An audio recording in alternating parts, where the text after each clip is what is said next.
Today is an exciting day at Drew University, and for all members of the class of 2008 gathered here today. And there are a number of reasons for that. The first is that it's fall, a season of change and of new beginnings, with the turning of leaves and radiance of glorious colors. And another is that it's graduation day, and like a new birth or baptism or dedication of a new building, graduations too offer each of us, those graduating and those attending, an opportunity for change and for a new beginning. Normally, a new beginning is associated with a transformation of some kind, often internal to us. I'm taking a new lease on life, people will say, or I'm making a clean break of it. So that implicit in all of this are the beginnings of something like a new attitude or a new perspective on life. Well, not coincidentally, my doctoral dissertation was called Lessons in Leadership, what 5 great American presidents can teach each of us about leading. Leading masses, leading groups, leading cadres, and well, maybe just leading ourselves. But this is what I've learned, and this is what I'd like to respectfully share with my fellow graduates, professors, and honored guests. It comes from the conclusion of my paper and hopefully speaks to the challenges that lie ahead in our lives and careers, perhaps a way of starting fresh on this day, May 26, 2008. I quote, "What you have just read is a summary of leadership lessons drawn from the lives and challenges faced by 5 great American presidents. But that is not the point. More consequential than the observations made during the course of this paper are the lessons that you have taken from these presidents. Each of their biographies speak volumes about the power of the human mind, spirit, and heart, and so each of us will come away with something as personal as the experiences we bring to the reading. Most will agree there's no small amount of belief in the life of George Washington, principles in the presidency of Abraham Lincoln, action in the adventures of Theodore Roosevelt, or creativity in the genius of Franklin Roosevelt, or courage in the deportment of John Kennedy during his 1,000 days as president. Yet if there's a solitary message that runs through all of their lives, it is that they were leaders who deeply cared about the world around them, were not afraid to engage it, and tried their best to make it a better place. One frequent objection to the universal applications of lessons in leadership is that many individuals feel they lack the positional power or authority to lead. One middle manager working for a Fortune 200 company described feeling powerless to fulfill even the essential duties of his job description, stuck, as he saw it, trying to escape from the corporate box. This complaint, to be sure, is not unique to him. Similar comments are often the first response to the ardent proposition that every person in whatever endeavor and at whatever level can lead. The basis for this conclusion goes beyond personal opinion to the very heart of the lives of Washington, Lincoln, Theodore Roosevelt, Franklin Roosevelt, and Kennedy. This is why.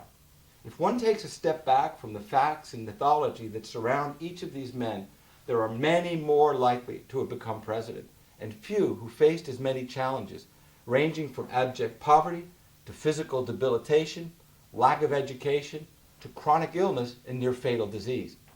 Each passed through what Warren Bemis and Robert Thomas call the crucible of leadership, near insurmountable challenges that forced them to question who they were and what was important to them.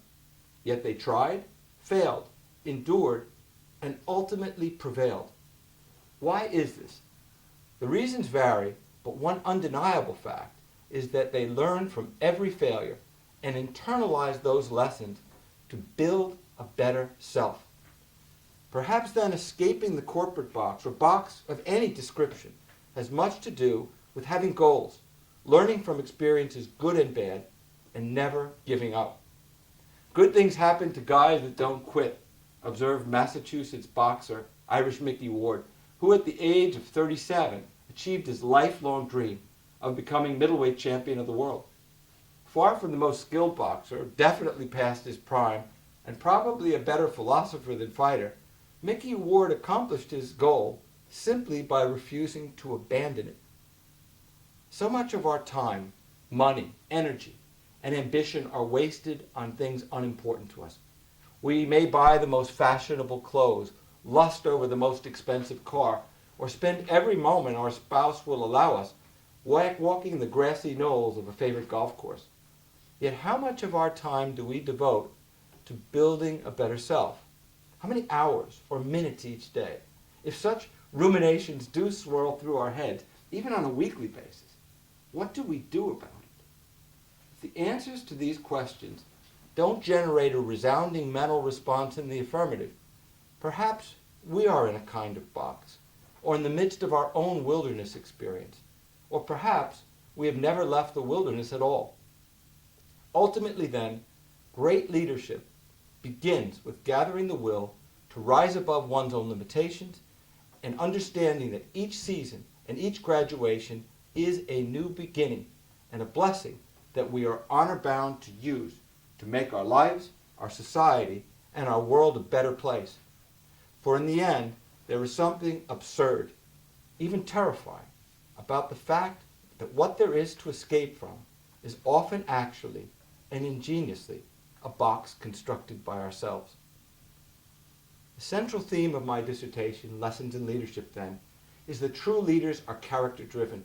What that means to you and me is that we can all be leaders, within our families as respectable parents, within our workplace as forward-looking employees, and within our society as righteous citizens and forthright scholars. The path to this radical transformation from everyday Jane or Joe to great leader is amazingly obvious and stunningly simple.